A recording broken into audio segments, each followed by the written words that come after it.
Living happily में मैं नरेंद्र कुमार सहृदय स्वागत करता हूं। मित्रों, आज हम सूक्ष्म व्यायाम की 7वीं कड़ी तक हम पहुंच गए हैं। इसमें हम देखने जा रहे हैं जानू नमन।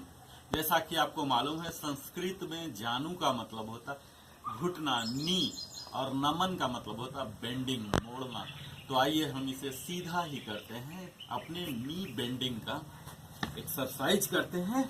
आइए, इसके लिए भी हम प्रारंभिक स्थिति में आ जाएंगे। प्रारंभिक स्थिति के लिए दोनों पैर बिल्कुल सीधा, घुटना सीधा, केहनी सीधा, सर सीधा, रीढ़ की हड्डी, पीठ सीधा, और यहाँ आपको 90 डिग्री पर आ जाना है। ना आगे होना है ना पीछे होना, बिल्कुल स्ट्रेट हो जाना। इनहेल एक्सेल करके तैयार हो जाना। अब आपको अपने एक्सेल करता हुआ पैर को बेंड करना है। मित्रों, आप याद रखिए, जब भी आपका शरीर छोटा हो रहा है तो एक्सहेल करना है, और जब बड़ा हो रहा है तो इनहेल करना है। आप राइट नी को बेंड कर लीजिए, इसे अपने चेस्ट से यहाँ हक कीजिए, और अपने दोनों हाथों को जांघ के नीचे के भाग में, बैक ऑफ द थाई को पकड़िए। आप क्लैस्प कीजिए, इंटरलॉक कीजिए, और फिर आप अपने राइट नी को स्ट्रेट कीजिए, बिल्कुल स्ट्रेट।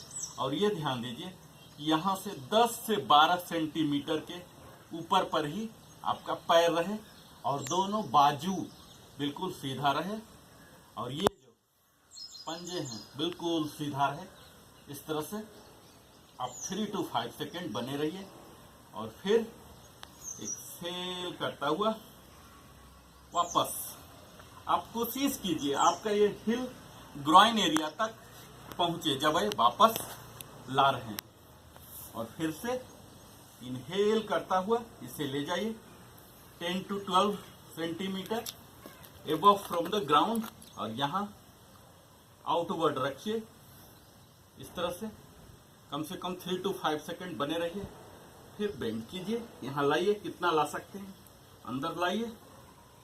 दूसरा सीधा रहे, आपका अपर पार्ट बॉडी का बिल्कुल सीधा। फिर से स्ट्रेट, यहाँ बेंड कीजिए। फिर से इसी तरह से आपको 10 टाइम्स करना है। मित्रों, हम अभी अपने नी को बेंड करा रहे हैं। यहाँ बने रहिए इस तरह से, जितना नजदीक आ रहा हिल। यही प्रक्रिया अब हम लेफ्ट से करने जा रहे हैं। लेफ्ट लेग को बेंड करेंगे, हिल को प्रयास करेंगे ग्रॉइन एरिया तक ले आने का।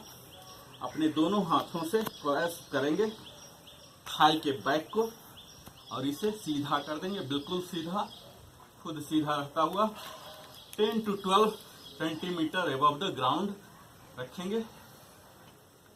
3 से 5 सेकेंड बने रहे, और फिर फोल्ड किए। इसको कोशिश कीजिए जितना वापस ला सकते हैं। फिर से इनहेल,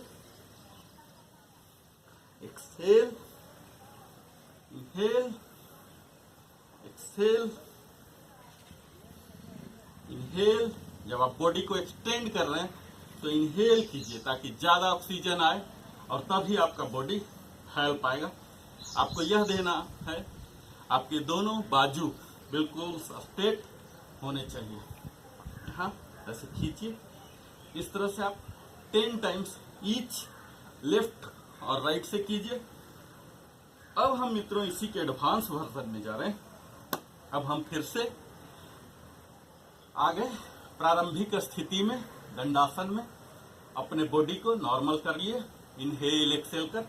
अब अपने दोनों हाथों को दोनों जांघ के नीचे इस तरह से इंटरलेस कर लेंगे, दोनों उंगलियों को। अपर पार्ट को सीधा रखते हुए दोनों को ऐसे पकड़ के, आपको अगर इंटरलेस से नहीं उठ पा रहा, नहीं फ्लेक्सिबिलिटी है, आप अलग अलग दोनों जांघ को पकड़िए और दोनों को ऐसे करके उठाइए। आपका कोशिश ये होना चाहिए कि ये घुटना दोनों सीधा रहे, आप ज्यादा पीछे की ओर बेंड ना हो। ये देखिए, ये थोड़ा सा चैलेंजिंग है। ये उठाइए, ये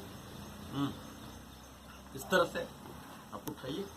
यहाँ हम अपने जांघ पर काम कर रहे हैं, नी पर काम कर रहे हैं। अब आप मेन पोजीशन में आ जाइए। आप दोनों को इस तरह से भी पकड़ सकते हैं, इस तरह से आप हक कीजिए, अपने नी के पार्ट को ऊपर रखिए और अब दोनों पैरों को सीधा कीजिए। यहाँ ऐसे फिर से bend, inhale exhale, inhale exhale, inhale exhale, inhale exhale, इस तरह से आप कीजिए। तो यह था हमारा जानू नमन नी बेंडिंग। आप नी कीजिए, क्योंकि मित्रों हमारे शरीर का वजन इन्हीं घुटनों के द्वारा ही होके जाता है। अगर घुटने आपके मजबूत हैं तो आप खुशी पूर्वक आनंद में बैठ भी सकते हैं, चल भी सकते हैं, सो भी सकते हैं और अपनी एफिशिएंसी भी बढ़ा सकते हैं। तो इसका नियमित अभ्यास कीजिए। आप हमारे साथ बने रहे, इसके लिए बहुत बहुत धन्यवाद।